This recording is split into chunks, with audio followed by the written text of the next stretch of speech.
Happy New Year, science fans, and welcome back to Reality Check. And in honour of yet another transit of our beloved rocky planet around its parent star, this week's show is a celebration of some of the best science we saw in video games in 2013.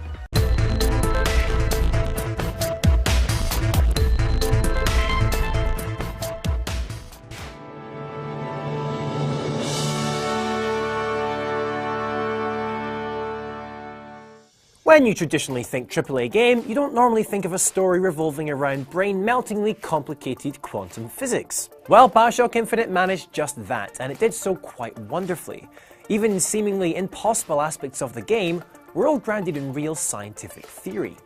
Take the game's setting, a floating city. As is explained by in-game physicist Rosalind Lutece, the city of Columbia floats not by utilizing the power of hot air and propellers, but through quantum levitation. Also known as quantum locking or flux pinning, this is a phenomenon where a special type of material called a superconductor can become pinned in space above a magnet. Where the fiction deviates slightly from fact, though, is that the city of Columbia would need to be built on a superconducting base, and that base would need to be supercooled by sitting in a giant bath of liquid nitrogen.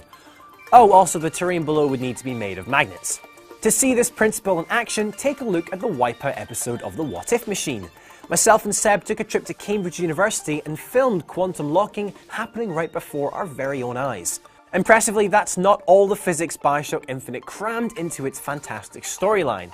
To find out the rest, check out a great in-depth video from the lovely folks at Outside Xbox.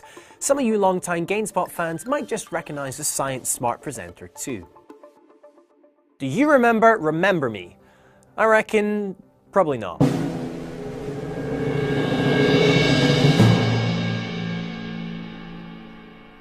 Capcom's decidedly French third-person cyberpunk adventure unfortunately only sold around 150,000 units globally, and in many ways this was a bit of a shame, as the game really wasn't all that bad. Our own Kevin Van Ord gave it a solid 7 out of 10. That's good. The game's narrative premise was also a strong one, and grounded in some fascinating science. The idea of manipulating memories.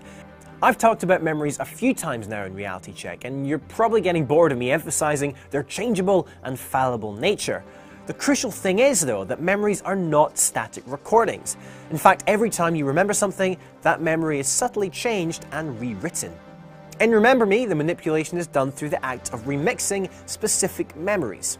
Okay, so while this precision cutting and editing of a person's specific memory isn't had on the far-fetched side, it is possible to implant false memories kind of bluntly through clever suggestion. A great study published in 2011 in the Journal of Consumer Research managed to convince cinemagoers that they had in fact tasted and eaten a new brand of popcorn, even though they had only actually been exposed to targeted advertising. I actually mentioned this study before in a previous episode of Reality Check all about memories in Assassin's Creed. Or did I? No, I did. Or did I?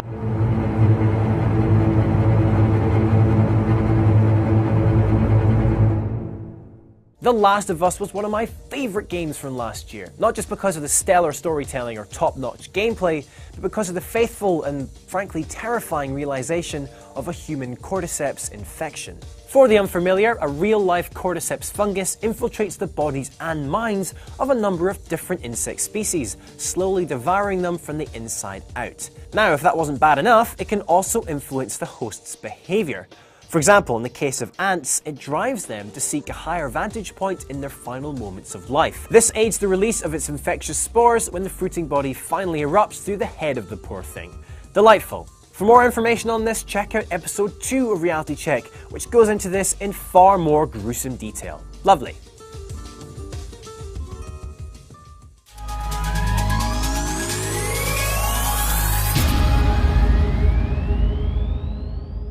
Real-life space exploration is no longer the domain of man. Sure, human beings pootle to and from the International Space Station from time to time, doing interesting research, spacewalks, and of course rocking out. However, all the proper, dangerous, out-there exploration is done today by robots. And thanks to Bohemia Interactive's title Take on Mars, we can get a real taste of what controlling a modern-day mechanical Marco Polo is actually like.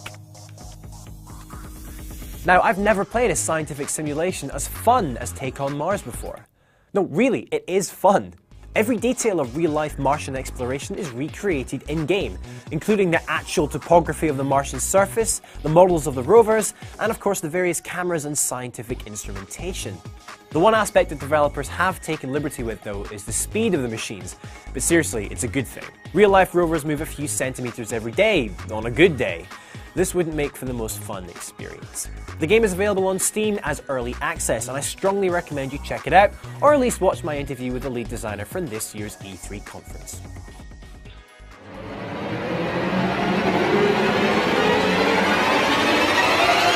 Because ghosts don't exist. See you next time, guys.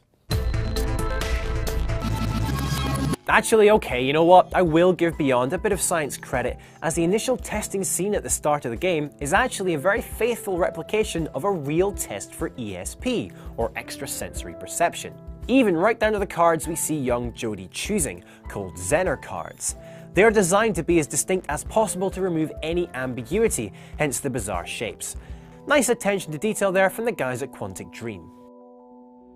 In the real world, however, no alleged psychic or practitioner of ESP has ever managed to scientifically prove their abilities.